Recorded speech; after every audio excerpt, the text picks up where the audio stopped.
김무성 새누리당 대표 바로 베이징에서 박근혜 대통령과 개헌을 둘러싸고 완전히 대립각을 하나 세웠습니다. 참, 우리나라 진짜 민주화 다 됐어요. 아, 진짜 민주화 됐습니다. 예. 대통령이, 예? 그, 블랙홀이라고 개헌, 그 얘기 한 지가 며칠 지났다고. 예. 그 여당 얘기가 대표가 6일이에요, 6일이죠? 예. 오늘이 며칠이죠? 16일. 아, 딱 16일 열흘 이군요. 됐습니다. 예. 근데 여당 대표가 딱 그 개헌을 뭐 본물 터지듯이 개헌 얘기가 나올 것이다라고 얘기하는 이번 거 국감이 끝나면 보고 본물 터지듯 나올 것 또 같다. 한 가지 제가 참고하는 게 김무성 대표는 그 제가 볼 땐 면밀히 계산된 그 이 장면이라고 저는 생각하는 게 자 보십시오. 어제 시진핑 국가주석을 만나지 않았습니까? 예.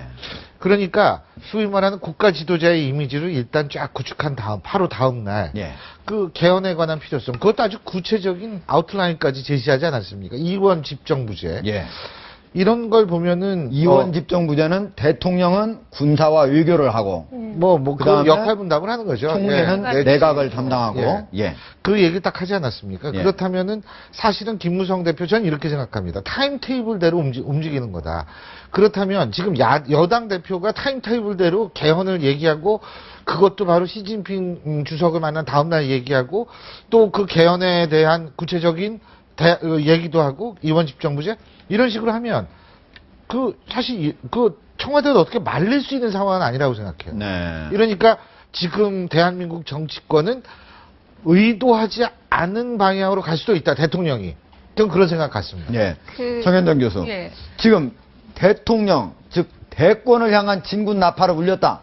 이렇게 지금 어떻게 그렇게 볼 수밖에 없죠. 주제 자체가 항상 이 정권을 받으려고 하는, 그러니까 그런 후보자들 입장에서는 개헌 이슈를 들고 나오는 게 관례인 것 같아요. 우리의 네. 정치 구도 안에서. 예. 근데 김무성 대표의 경우에는 저는 사실은 지금 새누리당 당내의 권력 조직의 개편이라든지 이른바 이 반박 중심의 당내의 어떤 질서의 재편 이런 것들을 어느 정도 마무리해 가고 있죠. 지금 지역위원장 조강특위만 남겨놓고 있는 단계인데, 그러니까 이런 상황에서 상당 부분 좀 센 발언을 한 것이 아니겠느냐. 이것은 명백히 박근혜 대통령과 자신이 차이가 있음을 보여주는 이른바 선긋기의 예. 일환이다. 이렇게 봐야 되고요. 물론 박근혜 대통령께서는 불편하실 수는 있으나 이른바 미래 권력적 차원에서는 사실 자기에게 필요한 과정들을 지금 밟아가고 있는 것이죠. 당내 세력을 구도를 개편해놓고 지금 현재 권력자에게는 나름대로의 선긋기를 하고 네. 이런 어떤 수순의 과정이고 신일 교수님 그런 과정에서 보면 결국은 자기의 어떤 권력화 그렇죠. 이런 것들로 가는 맞습니다. 자연스러운 과정이에요. 예. 근데 제가 사실은 김무성 대표한테 좀 얘기를 하고 싶은 게 뭐냐면 예. 지금 뭐 중국에 있으니까 이 방송을 못 보시겠지만 중요한 건 뭐냐- 인터넷으로 나중에 볼 수 있어요. 인터넷으로 나중에 예. 다시 보기. 예. 다시라도 보면 다행이죠. 뭐. 예. 근데 중요한 건 뭐냐면 그 이원 집정부제라고 던진 이유가 뭔지를 좀 묻고 싶어요.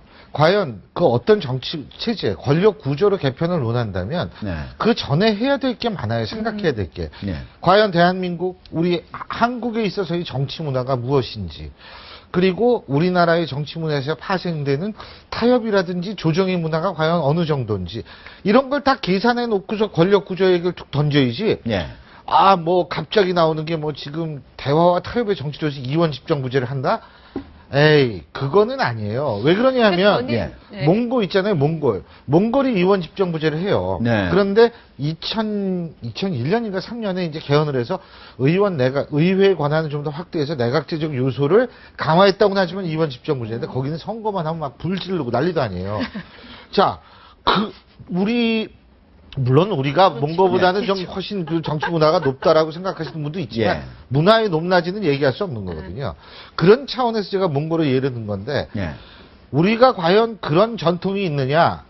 저는 글쎄요. 많이 그래서 적절치 않을 수도 있는데. 그렇죠. 동고정보 그걸 잘못하면은요 머리 아프져요. 그러니까 진짜. 교수님은 원론적으로 네. 우리에게 이원 집정부제가 최대의 제도이냐 체제이냐라는 그렇죠. 고민이 필요하다라는 교훈을 주신 거고, 제가 볼 때는 김무성 대표가 이원 집정부제를 내놓은 이유는 예. 우리가 흔히 논의해왔던 개헌의 연장선상의 한 부분을 얘기한 것도 있지만 또 한편에 저는 박근혜 대통령에 대한 상당한 어떤 정치적 도전 메시지다. 맞습니다. 예.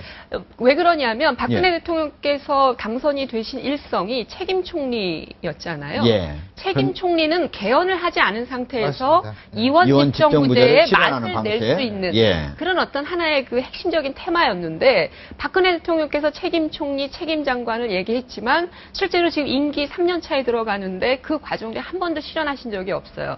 그러니까 이거에 대한 나름대로의 경고 메시지이기도 하고 특히 대통령에게 모든 것들이 집중되어서 사실은 생길 수 있는 여러 가지 문제. 예컨대 세월호 관련된 부분도 예. 박근혜 대통령께서 모든 권력을 가진 대통령인데 실제로 위기 관리를 제대로 못하는 이런 어떤 모순적 상황들이 우리에게 펼쳐지고 있는 거 아니겠습니까? 예. 그렇다면 이른바 권력의 분권 이것을 통해서 전문화된 행정 권력을 만들어내자라는 거거든요.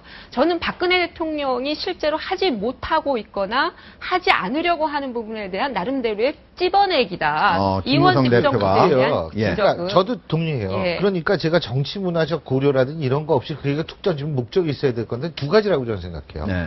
하나는 물론 정 교수님이 말씀하신 그런 측면도 있고 또 하나는 뭐냐면 그런 측면 책임 총리제를 실현하려고 뭐 하는. 예. 실현한다기보다는 대통령에 대한 일종의 간접 비난적 성격이 예. 있을 수 있다라는 예. 말씀이시고요. 또 하나 뭐냐면 대통령 힘 빼기도 될 수 있어요. 뭐냐면 어쨌든 대통령제 안 하겠다는 거거든요. 이원 집정부제면 뭔가 네. 뜯어고치겠다는 얘기거든. 현 대통령의 힘 빼기. 그럼요. 예. 그러면은 대통령 입장에서 볼 때, 뭐 개헌 논의 막 하고 있으면은 가만히 있어봐. 난 뭐지? 이렇게 되는 거거든요. 그런 목적도 있고 세 번째는 뭐냐면 전 단도직입적으로 말씀드려서 김무성 대표 전 대권 뜻이 있다고 봐요. 문제는 뭐냐면 예. 뜻이 있는데 그렇게 권력을 잡을 수 있는 상황이 된다라고 자기가 판단하느냐? 그게 아니라고 생각한다면 차선책을 추구할 수 있다는 거예요. 그 차선책이 바로 뭐냐? 이원 집정부제라는 거예요. 그러니까 누군가하고 연합을 해서 나는 대통령, 그렇지. 누군가는 총리시키겠다. 혹은 나는 총리, 당신은 대통령이 될 수도 있는 거죠.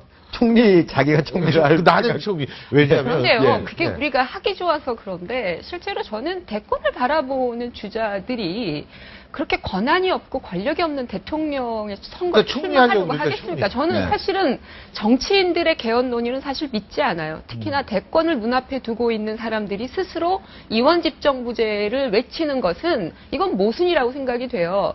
권한이 없고 권력이 상대적으로 과거보다 없는 대통령을 하기 위해서 본인이 모든 걸 다 건다? 이건 말이 안 되는 얘기거든요. 네. 그래서 저는 그거는 진정성이 없다고 보는 거죠. 자, 예. 어쨌든 지금 네. 보면은 박근혜 대통령의 임기가 2년도 채 안 지나갔지 않습니까? 그쵸. 그죠? 네. 이런 상황에서 집권 여당의 대표가 대통령의 말에 정면으로 거스르고 이런 개헌 얘기를 꺼낸다. 그러니까 민주화된 거죠.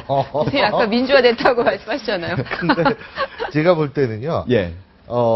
우리나라에서 대통령이 과거에 비해서는 굉장히 뭐 레임덕까지는 아니지만 힘이 예. 빠른 속도로 빠져요. 그게 언제부터 전 관찰이 된다고 보냐면 반절도 주기 전에. 노무현 정권 때부터 그게 좀 빨라지죠. 빨라지기 시작해서요. 예. 이명박 정권은 아주 초창기 때 쭉 빠지고, 예. 근데 박근혜 정권은 그래도 지금까지는 근근히 좀 버텨왔다고 생각하는데 벌써 이렇게 딱 치고 나오는 걸 보면 제가 볼 때는 권력의 틈새를 본 거예요. 제가 예. 볼 때. 저는 그 이명박 대통령 당시에 우리가 이른바 그 광우병 문제, 촛불 네. 시위 이런 것들이 이명박 대통령의 조기 레임덕을 그렇죠. 땡긴 쭉 사실은 빠졌죠, 사회적 처음부터. 그 표출이었다 이렇게 보는데 박근혜 대통령이 실제로 지금의 레임덕에 들어갔느냐 안 들어갔느냐 저는 일부 들어가 있다고 보거든요. 이미 이른바 들어가 있다? 예, 세월호라고 하는 이 국면을 청와대나 정부 여당 입장에선 잘 넘겼다고 얘기할지 모르지만 사실은 박근혜 대통령이 갖고 있었던 여러 가지 정당성 내지는 권위 또 대통령에 향한 국민들의 어떤 신뢰감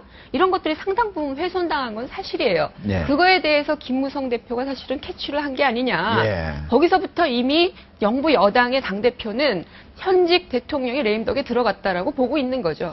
그래서 보면- 이런 수순들이 밟아지는 거죠. 예. 네. 이번에 김무성 대표 얘기를 보면은 예. 대통령의 임기에 대해서도 얘기를 했어요. 예. 그러면서 4년 중임, 맞습니다. 지금 5년 단임이 아니고 그러면서 무능한 대통령한테는 5년이 너무 길다. 예. 유능한 대통령한테는 짧지만 이것도 상당히 의미심장한 얘기예요. 민주화된 거죠, 그것도. 여당 대표가. 오늘의 예? 키워드는 민주화로. 민주화된 그러네요. 거죠.